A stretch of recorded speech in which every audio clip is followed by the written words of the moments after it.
Coming up on The World today, an Israeli policeman is stabbed and wounded in an attack in East Jerusalem.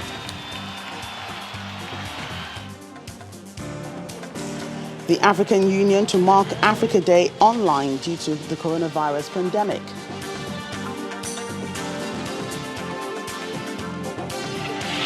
Plus, a senior aide to the British Prime Minister, Dominic Cummings, addresses a press conference following allegations he violated the lockdown by travelling from his home. Hello everyone, thanks for joining us on the program today. I'm Joke Rogers. We begin in East Jerusalem, where an Israeli policeman has been wounded in a stabbing attack while the Palestinian assailant was shot and wounded. Israeli security forces and paramedics arrived at the scene shortly after the attack, and the wounded received initial medical care before being evacuated to hospital. Shortly before the incident, the Israeli Prime Minister, Mr. Benjamin Netanyahu, said Israel will not miss what he called a historic opportunity to extend sovereignty to parts of the West Bank, calling the move one of his new government's top tasks. Palestinians consider the step an illegal annexation of occupied land, which they seek for a future state. Last week, they declared an end to security cooperation with Israel and its ally, the United States, in protest against the territorial plan. Well, vote counting is over and we have a winner in Burundi's presidential election. The ruling party's candidate and retired General Evariste Ndayishimiye has won the polls with 68.72% cast in his favour, with a turnout of 87.71%. This comes despite accusations of rigging by the leading opposition challenger, Agathon Rwasa. According to the Electoral Commission, Rwasa got 24.19% of votes cast. He has vowed to take his complaint about the elections to the Constitutional Court, which is packed with the president's allies. The vote to replace President Pierre Nkurunziza, who ruled for 15 years, was preceded by political violence, which, according to a local rights group, included the arrest, torture and murder of opposition activists. There was also controversy over holding the election during the global coronavirus crisis, in which Burundi has reported 42 cases and 1 death. Well, it's Africa Day today, a day commemorating the founding of the Organization of African Unity, created on May 25th, 1963 in Addis Ababa, Ethiopia. It has gone through many changes since then and is today known as the African Union. There will be no physical conference commemorating the day because of the coronavirus, so everything is being done virtually. The AU is holding a virtual conference with the theme Silencing the Guns on the context of the COVID-19 pandemic, organized by the Department of Peace and Security of the African Union Commission under the Silencing the Guns initiative. According to the African Union, the conference seeks to engage stakeholders towards the development of country-level and sub-regional programs of action towards silencing the guns in Africa, with particular attention to the current global context, and to sensitize and generate interest among African citizens about the nexus between development and peace, among other objectives.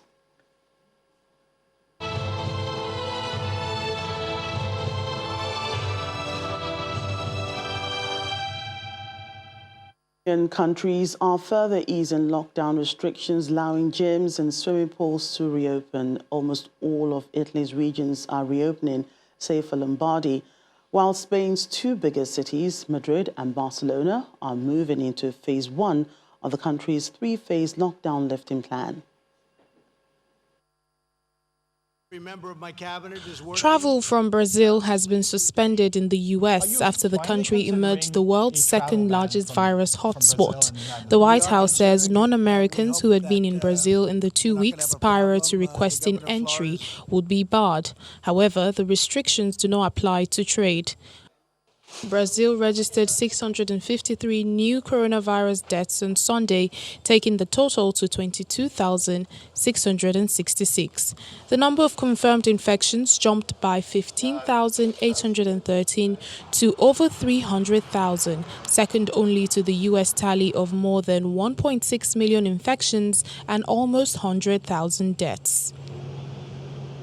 Meanwhile, domestic flights have resumed across India, even as the country posted its biggest single-day jump in cases of COVID-19. In a number of airports in the country, passengers were asked to maintain social distancing in queues, wear masks, undergo thermal screening and sanitize their luggage to prevent the spread of the virus.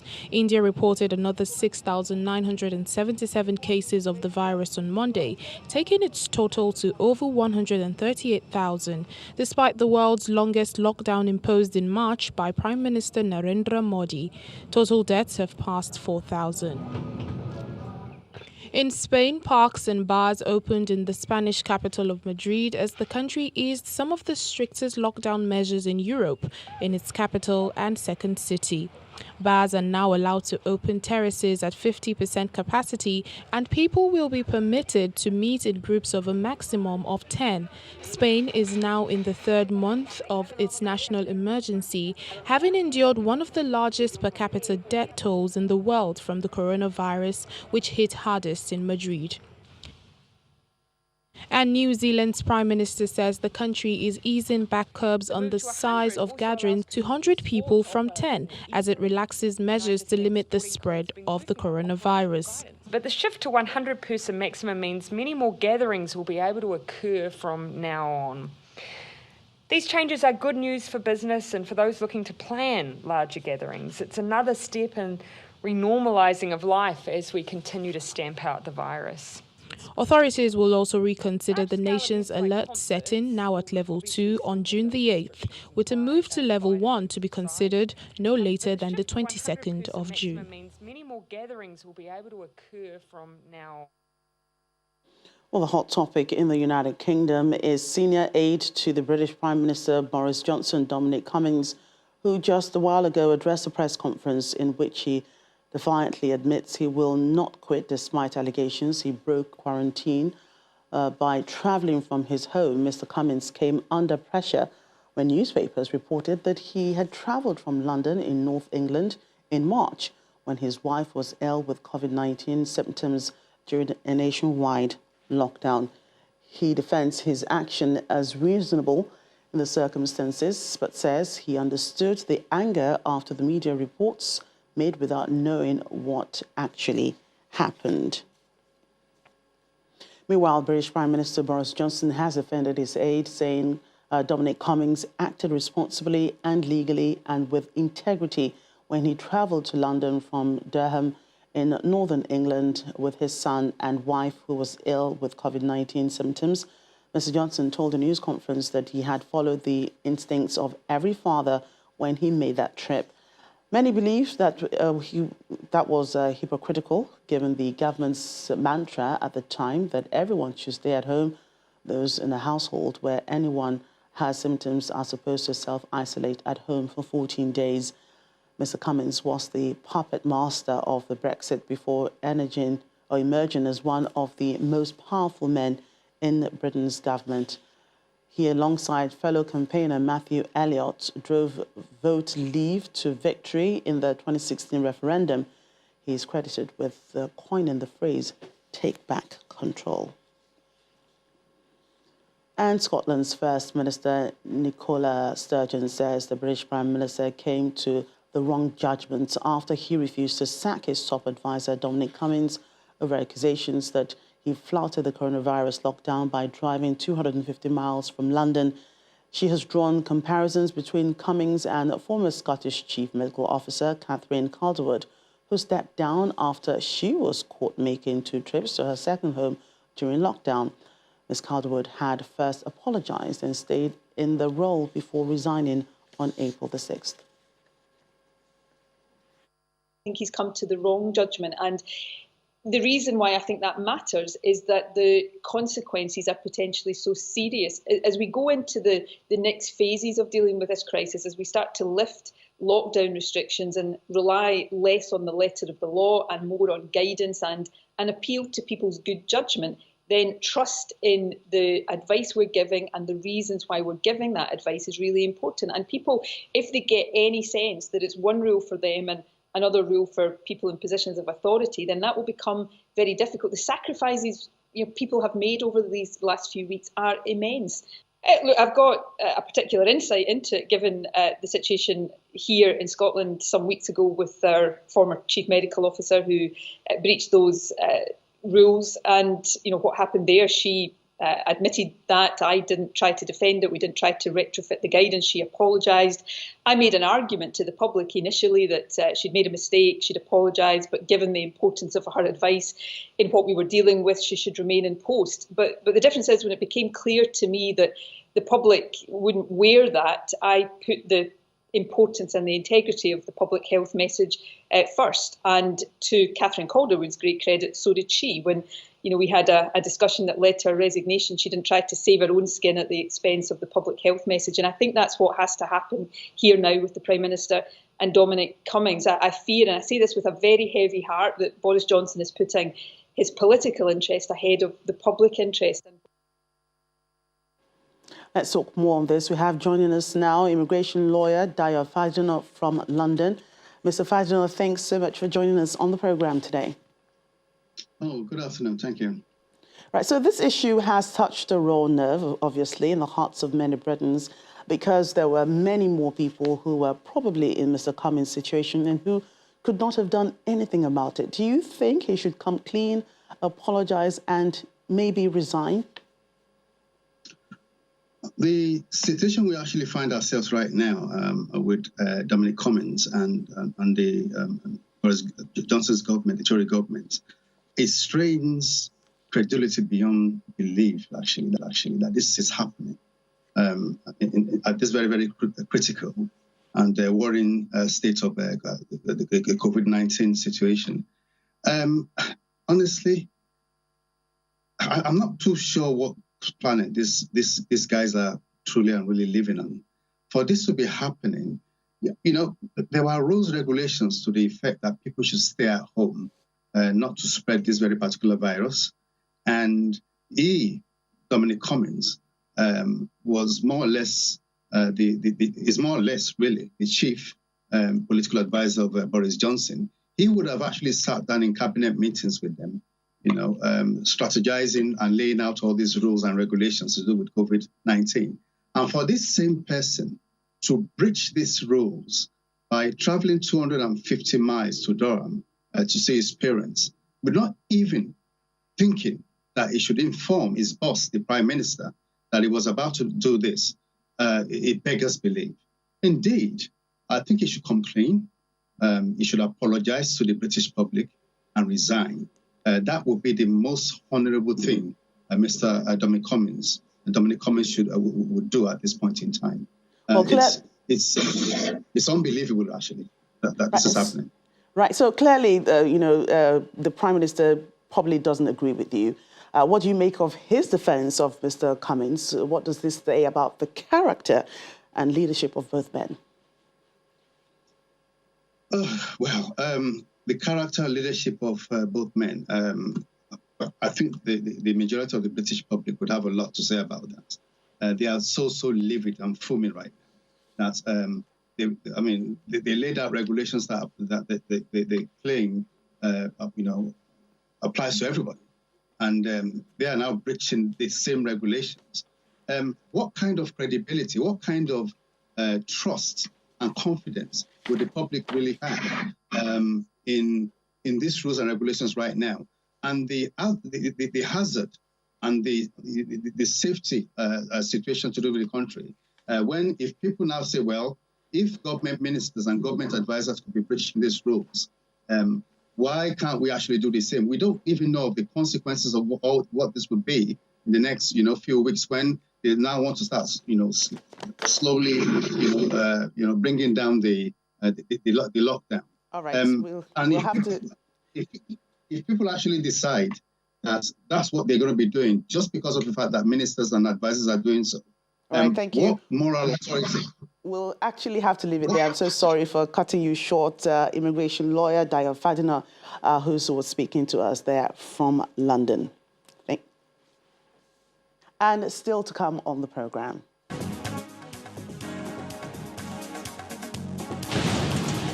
Once the epicenter of the coronavirus pandemic, Wuhan has now performed over 6.5 billion nucleic tests. That's in a moment. Do stay with us. Welcome back to the program. Supporters of Brazil's government on Sunday defied a coronavirus lockdown and took to the streets to call for an end to the restrictions and the resumption of economic activities. 2 days after Brazil became the country with the second highest number of coronavirus cases in the world, thousands of people gathered in Paulista Avenue, Sao Paulo's main streets, in support of the president. In Brasilia, Brazil's capital, Mr. Bolsonaro was seen greeting anti-lockdown protesters, posing for photographs and hugging a young girl. Far-right Bolsonaro has been widely criticized for his handling of the outbreak and is at the center of a deepening political crisis. The political scandal revolves around an accusation by former Justice Minister Sergio Moro, a popular anti-graft crusader, that Mr. Bolsonaro aimed to interfere in police investigations. So far, Brazil has reported 363,211 cases of the novel coronavirus and 22,666 deaths.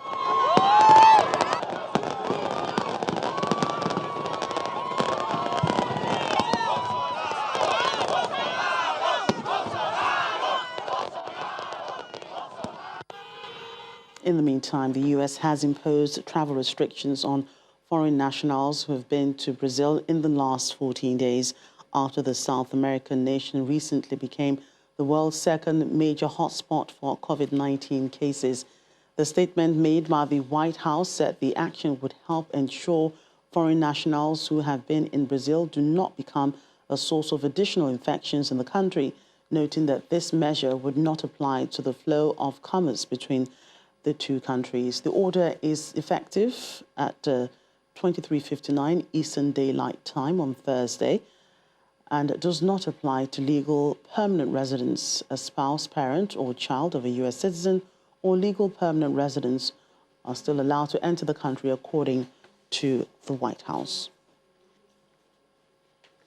Japanese Prime Minister Shinzo Abe has lifted a state of emergency for Tokyo and 4 remaining areas after the number of infections fell across the country, but warned that it could be reimposed if the virus started spreading again. The move meant that the whole country would now have the social distancing curbs loosened after an initial lifting of restrictions for most areas on May 14. Mr. Abe says that the total amount of stimulus for 2 economic packages would exceed 200 trillion yen, but it would still take considerable time to get back to normal life while controlling infection risks. Mr. Abe acknowledged Japan has faced some problems with its response and promised a review once the outbreak was over, but he also praised the Japan model in which it brought the outbreak under control in 6 weeks without strict lockdowns imposed in other countries.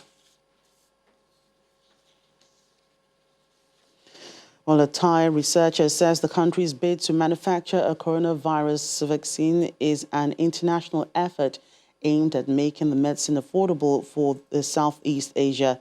The Thai government announced last week that it plans to have a coronavirus vaccine ready by next year after researchers at Chulalongkorn University in Bangkok successfully conducted trials on mice. Kiat Rokstantam, the director of the university's COVID-19 vaccine development, said that the research is in partnership with scientists and biotech companies in North America. The experimental vaccine from this joint research has moved to the next phase in Thailand, with trials starting to be conducted on monkeys on Saturday, May 23rd.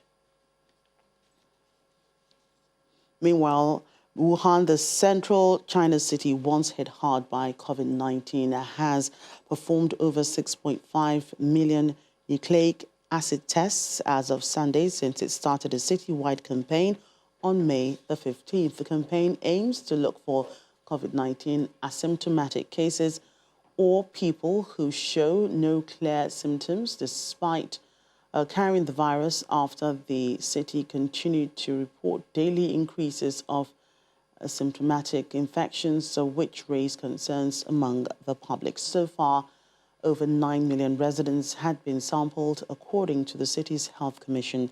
And for those who had not been sampled in their communities, district governments have set up 231 points in total from Saturday to provide them with extra sampling service.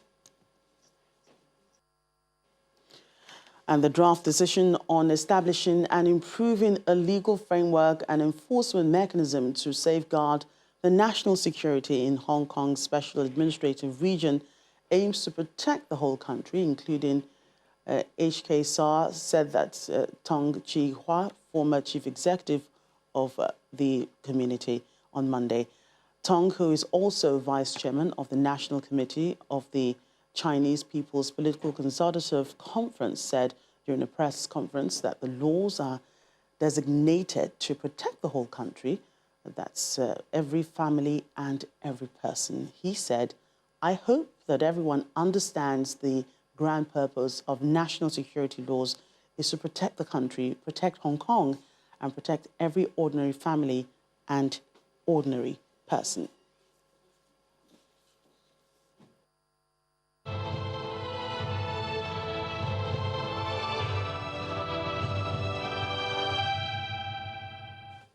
And that's The World Today. Thank you so much for watching. I'm Jackie Rogers.